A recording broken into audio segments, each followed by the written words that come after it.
Geez, that's a tough gig to follow, isn't it? My God. Thanks for the introduction. It always astounds me when I hear, you just won Telstra and won a UN award and a few other things, because I actually can't believe that I've won things like that. And I actually can't believe that it's 10 years since I've won, and I've got a lot of mates here tonight. If I don't mention Maureen Frank's name, who was a winner in 2004, she said she's going to drop me. There's also Karen Woolley and I think I saw Marissa Vecchio. I've made these amazing friends as a result of these awards. So all of the finalists here tonight, you've got a great bunch of people that you can pull on as a resort. Feels like yesterday that I've won, and I'm actually really overjoyed that I wasn't up this year. I wouldn't have stood a chance, particularly after the Young Business Award winner. That's unbelievable. Sort of feel like a bit of a loser. But I really do think that's a common feeling amongst all the finalists here tonight and the winners. You just don't ever believe that you're going to win. And I certainly didn't, and I'd like to tell you a story about the night that I won the National Award in Melbourne. There were 750 people there, and they said, and the winner is me. And I stayed seated, and I actually stayed seated because I didn't think it was going to be me. But everyone at my table jumped up, and my girlfriend next to me, she's jumped up. My family, friends are all yelling, screaming in the room. And my girlfriend said to me, "It's you, you idiot." I guess that's a lesson to never underestimate what you're capable of being able to achieve, and I think that's what you all feel tonight. It's interesting, isn't it, that regardless of what we do achieve, awards and recognition, we still question ourselves and we still have self-doubt. And I think the finalists here tonight, or actually everyone in this room, we all have self-doubt. And it's, we're not quite good enough. And it's funny that it's not in our own eyes, it's not in others' eyes, it's in our own eyes that we think that we're not good enough.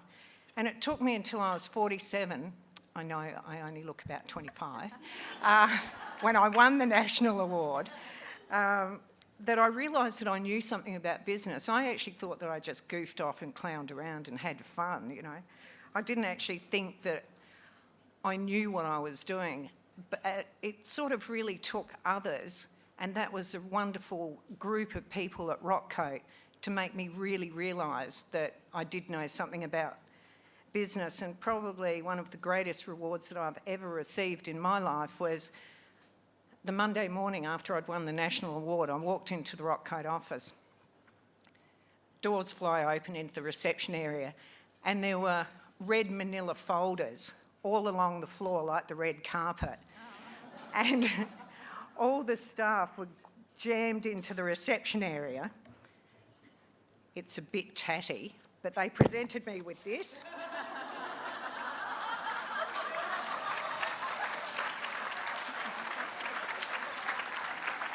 Made, of course, from a manila folder. They spared no expense. They gave me a sceptre. And if any of you misbehave tonight, I could use it. I give them regular floggings with this, so... I think what's so fantastic to report is that most of those people are still with us today, 10 years on. They celebrated our wins, and they've also celebrated, well, they haven't celebrated our challenges, have they? But they've certainly been with us through those challenging times. And I know business is the greatest game of them all, and it does come with challenges. And we've heard the stories tonight from these incredible women, the challenges that they've had. And, I've had wonderful things happen to me, but business is challenging, and I think it takes guts and drive and determination, a never give up attitude and a never give in attitude to survive it.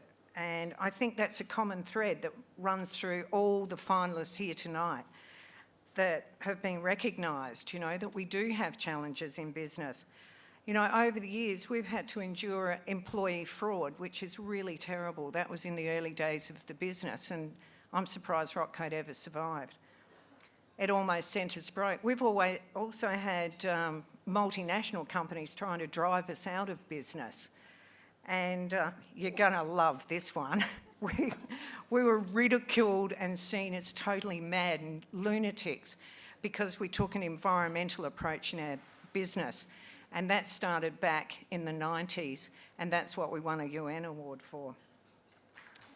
Thanks. See, this is when I go shy and go, oh, geez.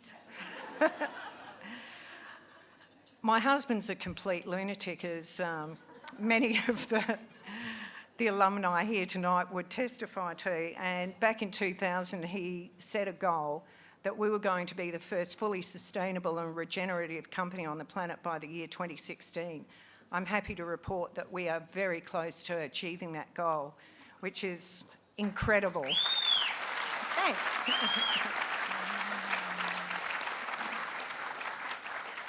But I'd have to say in the last 4 years have been incredibly difficult for business generally.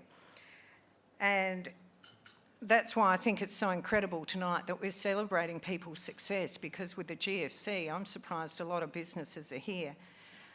But in our own business, dare I say, we manned up. We were brave, and we made hard decisions about what we did in our business. But what also happened with that was, I think that difficult times and challenging times drives innovation and creativity. And I think, don't they say, necessity is the mother of invention? And I think that's probably been true in our case. We didn't take a slash and burn approach, which a lot of companies do. Rather, we based our business model and processes on natural systems. The byproduct of one process provides the raw material for the next.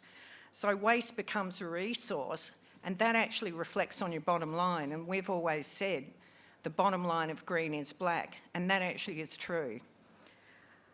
I believe that we must learn to live in accordance with nature, not apart from it. And we must learn from her successes and obey her laws. I love the way I'm saying her. And respect her limits. We've built our success, and I think our survival, particularly in the last few years and over the last 10 years, by following these principles. And recently I had the honour of being on a panel with Richard Branson, and he was right into that whole galactic thing, right? And they asked me, what do you think's the next big leap? And I don't believe it into space. I believe that the successful businesses and corporations of the future will adopt business models inspired by Mother Nature, revive ancient knowledge and traditional skills, utilise modern science and technology judiciously, and embrace the value of our communities. And that's what I'd like to leave you with tonight, that we must look to nature and the past for us to have a future. So thanks.